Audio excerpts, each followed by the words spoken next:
പ്രവാസലോകത്തെ വാർത്തകൾ. ഇൻഷുറൻസ് മേഖലയിൽ സ്വദേശീവൽക്കരണം ശക്തമാക്കാൻ UAE 5 വർഷത്തിനുള്ളിൽ 60% വരെ സ്വദേശീവൽക്കരണമാണ് ലക്ഷ്യമിടുന്നത്. 2027-30 കാലയളവിൽ കമ്പനികളിൽ 50 മുതൽ 60% വരെ സ്വദേശിവൽക്കരണമാണ് UAE ലക്ഷ്യമിടുന്നത്. കമ്പനിയുടെ വലിപ്പമനുസരിച്ചാണ് സ്വദേശിവൽക്കരണ അനുപാതം കണക്കാക്കുന്നത്. 19 വരെ ജീവനക്കാരുള്ള കമ്പനികളിൽ 1 വർഷം കുറഞ്ഞത് ഒരു സ്വദേശിയെ നിയമിക്കണം. 20 അതിൽ കൂടുതലോ ജീവനക്കാരുള്ള കമ്പനികൾ 30% സ്വദേശിവൽക്കരണം നടപ്പിലാക്കണം. UAE സാമ്പത്തികകാര്യ സഹമന്ത്രി മുഹമ്മദ് അൽ ഹുസൈനി ഫെഡറൽ നാഷണൽ കൗൺസിലിലാണ് ഇക്കാര്യം അറിയിച്ചത്. 2026-നകം സ്വദേശിവൽക്കരണ തോത് 30% ഉയർത്തുമെന്നും മന്ത്രി പറഞ്ഞു. സ്വദേശിവൽക്കരണം പാലിക്കുന്നുണ്ടെന്ന് ഉറപ്പാക്കാൻ പ്രത്യേക സമിതിയെയും നിയമിച്ചു. നിയമം പാലിക്കാത്ത കമ്പനിക്ക് 60,000 ദിർഹം പിഴ ചുമത്തും. UAE സർക്കാരിന്റെ സ്വദേശിവൽക്കരണ നടപടി മലയാളികൾ ഉൾപ്പെടെയുള്ള പ്രവാസികൾക്ക് തിരിച്ചടിയാകും. News desk Myfin TV.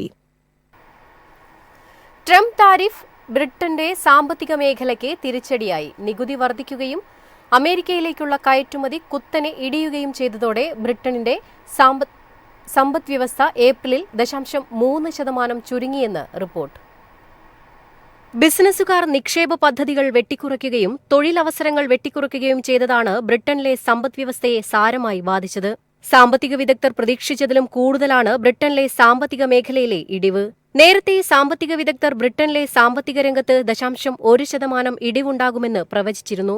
March, ഫെബ്രുവരി മാസങ്ങളിൽ യഥാക്രമം 0.2%, 0.5% പോസിറ്റീവ് വളർച്ചാ നിരക്കുകൾ രേഖപ്പെടുത്തിയതിനു ശേഷം 2023 ഒക്ടോബറിന് ശേഷമുള്ള ഏറ്റവും മോശം പ്രതിമാസ ഇടിവാണിതെന്ന് ഓഫീസ് ഫോർ നാഷണൽ സ്റ്റാറ്റിസ്റ്റിക്സിന്റെ ഏറ്റവും പുതിയ കണക്കുകൾ വെളിപ്പെടുത്തുന്നു. അമേരിക്കൻ പ്രസിഡന്റ് ഡൊണാൾഡ് ട്രംപിന്റെ പരസ്പര താരിഫുകൾ ബ്രിട്ടനിന്റെ കയറ്റുമതിയെ ബാധിക്കുമെന്ന് സാമ്പത്തിക വിദഗ്ധർ നേരത്തെ പ്രവചിച്ചിരുന്നു. കഴിഞ്ഞ 4 മാസങ്ങളിലെ വർധനവിന് ശേഷം ഏപ്രിലിൽ അമേരിക്കയിലേക്കുള്ള ചരക്ക് കയറ്റുമതിയിൽ റെക്കോർഡ് ഇടിവ് രേഖപ്പെടുത്തി. ഇതേ കാലയളവിൽ ഓട്ടോമൊബൈൽ വ്യവസായത്തിലെ ഉൽപാദനത്തിലെ ഇടിവ് കാരണം ഉൽപാദനം 0.6% കുറഞ്ഞിരുന്നു. News desk Myfin TV.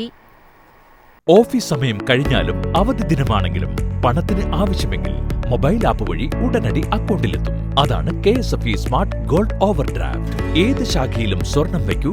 Mobile app വഴി എപ്പോഴും എവിടെ വച്ചും പണം പിൻവലിക്കൂ.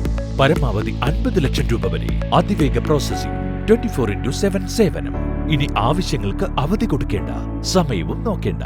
KSFE smart gold overdraft. Digitally super charge your gold. സൗദിയിൽ വേനൽ കടുത്തതോടെ തുറസായ സ്ഥലത്ത് ജോലി ചെയ്യുന്നവർക്ക് ഉച്ചവിശ്രമം അനുവദിക്കുന്നു. ജൂൺ 15 മുതൽ നിയമം പ്രാബല്യത്തിൽ വരും. മാനവ വിഭവശേഷി സാമൂഹിക വികസന മന്ത്രാലയം national council four occupational safety and ഹെൽത്തിന്റെ സഹകരണത്തോടെ രാജ്യത്തെ സ്വകാര്യ മേഖലയിലെ മുഴുവൻ സ്ഥാപനങ്ങളിലും ഉച്ചയ്ക്ക് 12 മുതൽ 3 വരെ തൊഴിൽ നിരോധനം നടപ്പിലാക്കാൻ തുടങ്ങും.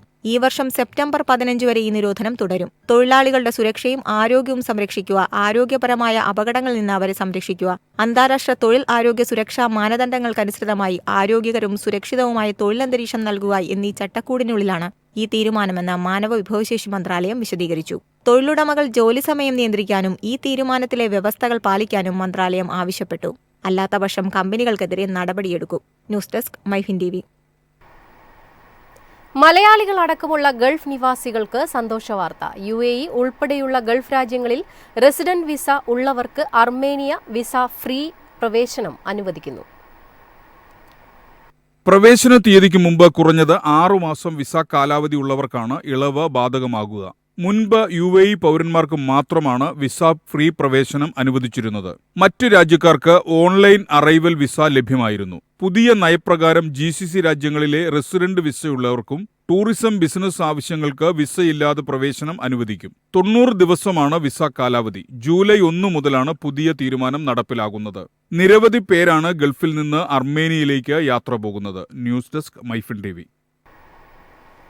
സൗദിയിൽ ഉംറ സീസണിന് തുടക്കമായി. വിദേശ തീർത്ഥാടകർക്ക് ഉംറ വിസകൾ അനുവദിച്ചു തുടങ്ങിയതായി ഹജ്ജ് ഉംറ മന്ത്രാലയം അറിയിച്ചു.